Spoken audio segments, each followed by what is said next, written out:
Penguin Random House Audio presents The Sentinel, a Jack Reacher novel by Lee Child and Andrew Child.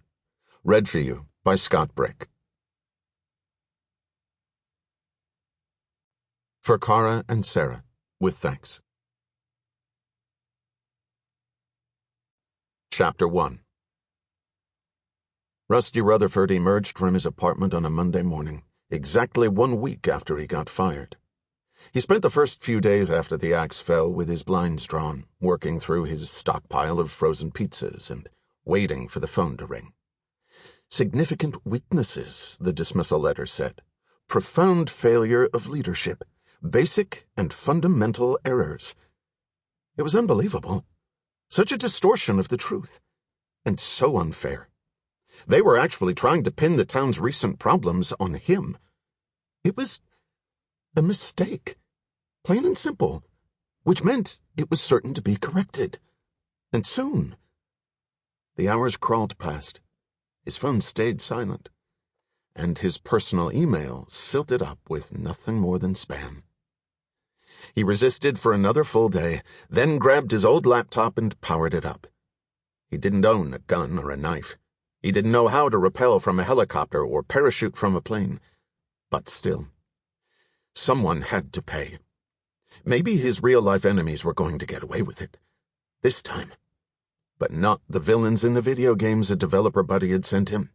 He had shied away from playing them before.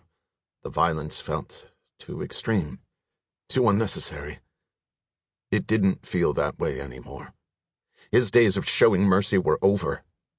Unless his phone stayed silent. 24 hours later, he had a slew of new high scores and a mild case of dehydration. But not much else had changed. He closed the computer and slumped back on his couch. He stayed there for the best part of another day, picking at random from a stack of Blu-rays he didn't remember buying and silently begging the universe to send him back to work. He would be different, he swore. Easier to get along with, more patient, diplomatic, empathetic even. He would buy donuts for everyone in the office, twice a month. 3 times if that would seal the deal. His phone stayed silent. He didn't often drink, but what else was there left to do? The credits began to roll at the end of another disc. He couldn't stomach another movie, so he retreated to the kitchen, retrieved an unopened bottle of Jim Beam from the back of a cabinet, returned to the living room, and put a scratchy old Elmore James LP on the turntable. He wound up asleep, face down on the floor after he wasn't sure how long. All he knew was that when he woke up, his head felt like it was crammed full of rocks, shifting and grinding as if they were trying to burst out of his skull. He thought the pain would never end. But when his hangover did finally pass, he found himself experiencing a new emotion. Defiance. He was an innocent man after all. None of the bad things that had happened were his fault. That was for damn sure. He was the one who'd foreseen them, who'd warned his boss about them, time after time, in public and in private, and who'd been ignored, time after time.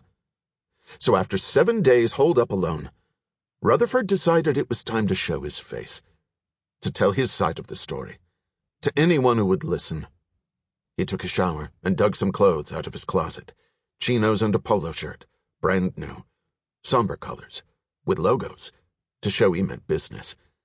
Then he retrieved his shoes from the opposite corners of the hallway where he'd flung them, scooped up his keys and sunglasses from the bookcase by the door, stepped out into the corridor, rode down in the elevator alone, crossed the lobby, pushed through the heavy revolving door and paused on the sidewalk.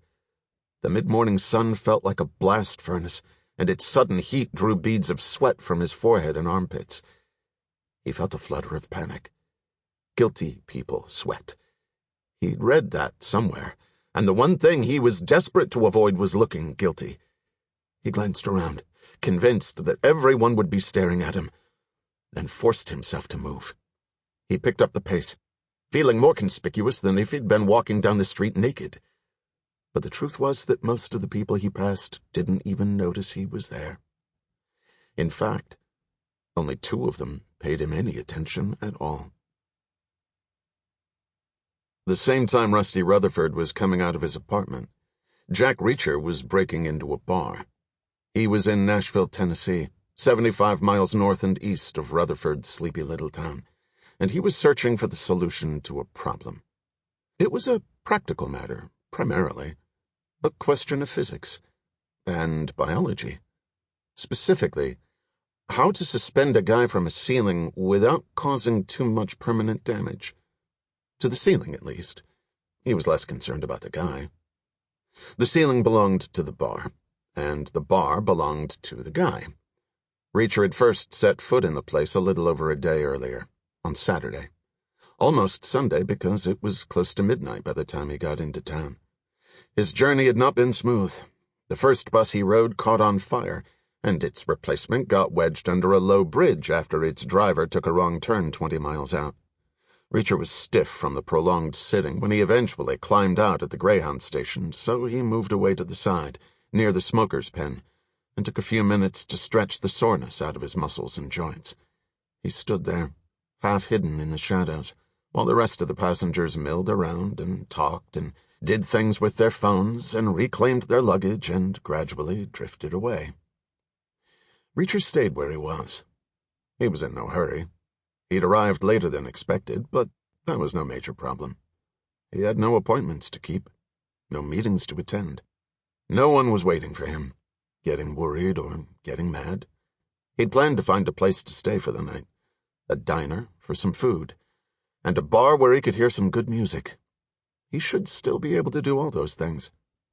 He'd maybe have to switch the order around, maybe combine a couple of activities. But he'd live. And with some hotels, the kind Reacher preferred, it can work to show up late, especially if you're paying cash, which he always did. Music first, Reacher decided. He knew there was no shortage of venues in Nashville, but he wanted a particular kind of place, somewhere worn, with some history, where Blind Blake could have played back in the day, Howlin' Wolf even. Certainly nowhere new, or gentrified, or gussied up. The only question was how to find a place like that. The lights were still on in the bus depot, and a handful of people were still working or waiting or just keeping themselves off the street.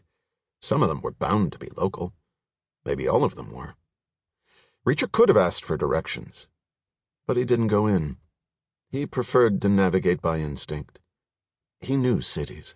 He could read their shape and flow like a sailor can sense the direction of the coming waves. His gut told him to go north. So he set off across a broad triangular intersection and onto a vacant lot strewn with rubble. The heavy odor of diesel and cigarettes faded behind him, and his shadow grew longer in front as he walked.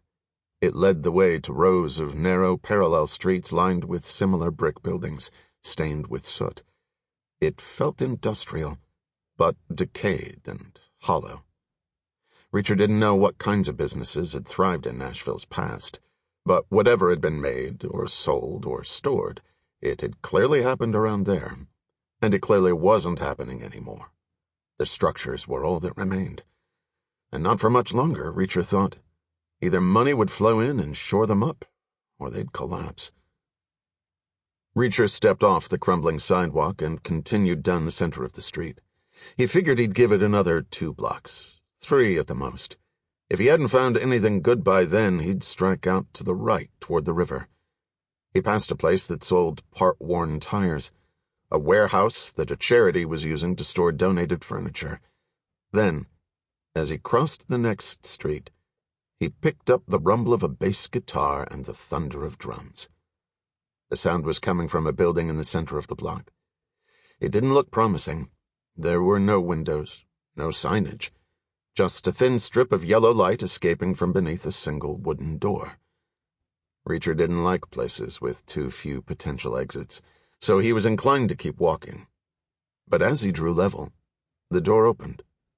2 guys, maybe in their late 20s with sleeveless t-shirts and a smattering of anemic tattoos, stumbled out onto the sidewalk. Reacher moved to avoid them, and at the same moment, a guitar began to wail from inside. Reacher paused. The riff was good. It built and swelled and soared, and just as it seemed to be done and its final note was dying away... Sample complete. Ready to continue?